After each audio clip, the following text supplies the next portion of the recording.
I stopped studying Spanish for 3 months right after getting conversationally fluent in Spanish. And I thought I was gonna lose it all, but actually most of it stayed, and one part actually got worse. And what stayed and didn't actually taught me a lot about memorization versus internalization. If you don't know me, my name is Hamid, I'm 16 and fluent in 4 languages, and I help people get fluent in Spanish fast. So I didn't study for 3 months after getting conversationally fluent in Spanish, meaning after the summer of 2022. And, prior to that, I spent about total around 120 hours of time spent studying, spread across 5 to 6 months, mainly during that summer though. And I'd reached conversational fluency. And my litmus test for that was just, could I hold the conversation? And so I held a conversation with a native for an hour at the end of that summer. And so after that, I didn't set to stop necessarily, but I was simply just like over it. I studied for basically an hour a day, every single day during the summer. And I was like a 13, 14-year-old. And so I was kind of burnt out, you could say. So I didn't consciously say I'm not going to study, but I said I'm definitely going to take a break. And so what stopped was the actual exercises that I was doing, meaning the transcript training, narrate, elaborate, contemplate, actually speaking in sessions, and then, actually practicing consciously. What stayed is obviously the ambient sort of exposure, meaning music and shows and the occasional TikTok that is in Spanish, which is just everywhere, which is probably as much Spanish that you hear in your day-to-day life as well. And by the way, if you're just getting started, I highly recommend joining the Speedy Spanish Hub. It's a free community I created with a bunch of free resources and guides to help you start learning Spanish with these methods. And it'll be the first link in the description. Well, and this impression of like, oh, I'm going to lose it all, I realized was actually false.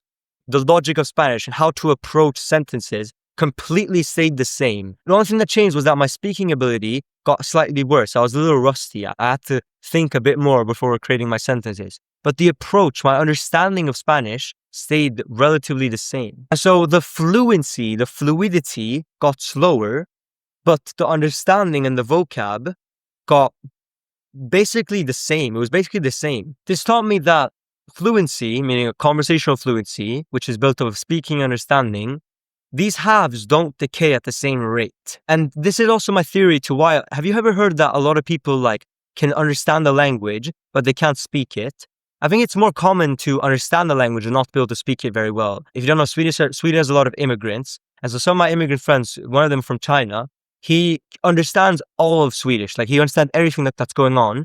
He just struggles to speak it. There's also other people who, for example, understand their mother tongue, but they can't speak it very well. Speaking actually decays or gets worse faster than the understanding and sort of the logic and the way that the language works. The way that a language works doesn't decay or get worse at the same rate as speaking ability. And I think the reason for this is because, understanding is built by input. It's all about exposure. And usually people are exposed to the language for longer than they're actually using the language. And so one of them, it kind of happens to you. The other, you actually have to do it. Another reason to why I don't think my Spanish was affected very greatly is because I never wrote any notebooks. I never had any notes. Spanish lived in my head. All the repetitions of learning of Spanish was purely done with speaking and understanding out loud. It was done with 0 notebooks in hand. All the reps I did of learning was all in my head. My brain had actually retained a lot of the information because of that. And inversely, a lot of people who sort of forget Spanish very easily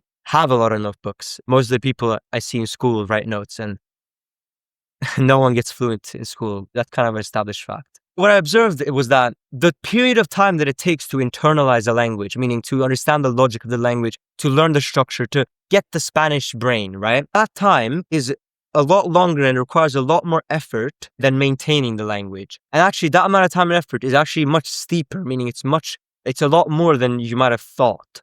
But the maintenance is actually much easier once you have internalized it. And this taught me the difference between internalization and memorization. The language is supposed to be integrated in your head. It's supposed to be internalized, not memorized. Because that's why languages have different operating systems, different logics, different reasons to why they work in the way that they do. Different whys. And so this video is not a reason for you to skip your studying because, oh, I won't forget my Spanish. It's just a case study, meaning it's just me. This is what happened to me, okay? This is my experience. And so my advice to my younger self coming back to Spanish would be speak first. Start with speaking and actually using the language because that's the main lever. That's the main thing that you sort of have lost during the time that you've been away, right? In fact, anytime that I want to practice Spanish now, I actually just try to practice speaking it because I know that that's the skill that's gotten worse. The TLDR of this video is that I didn't forget Spanish completely because I actually built something real.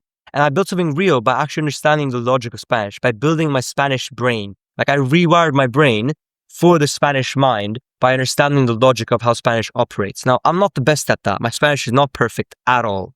No hablo perfectamente sin cometer errores. But the method built something real. It built an actual memory card of a Spanish person's brain. It actually built a sort of Spanish part of my brain where it actually thinks in Spanish. And that is what remains, not memorization. Okay, memorization fades away, but internalization stays. I used Spanish and understood the logic of the language so much that logic remained in my head. And so even if some words didn't remain, the logic remained, and the logic is what the words are based on. And so if I had just memorized the words, I would have forgotten the entire language. But because I understood and internalized the logic, the language stayed. That's what I mean. And that's the core difference between internalization and memorization. Understanding patterns, one is memorizing examples, right? It's the difference between understanding 1 plus 1 equals 2 or just memorizing the example of 1 plus 1 equals 2, right? If you memorize it, then when you get 2 plus 2, you won't be able to answer the question. But if you internalize and understand what the plus symbol means, then of course you'll be able to solve 2 plus 2 because you understand what the plus symbol means. And so it's the difference between understanding why and the difference between just memorizing an example. And that's why I didn't forget Spanish. And that's why my Spanish progress was mostly retained. If you're serious about learning Spanish and you want help from me, then you check the second link in the description to join my program. Otherwise, I hope you enjoyed and stay humble.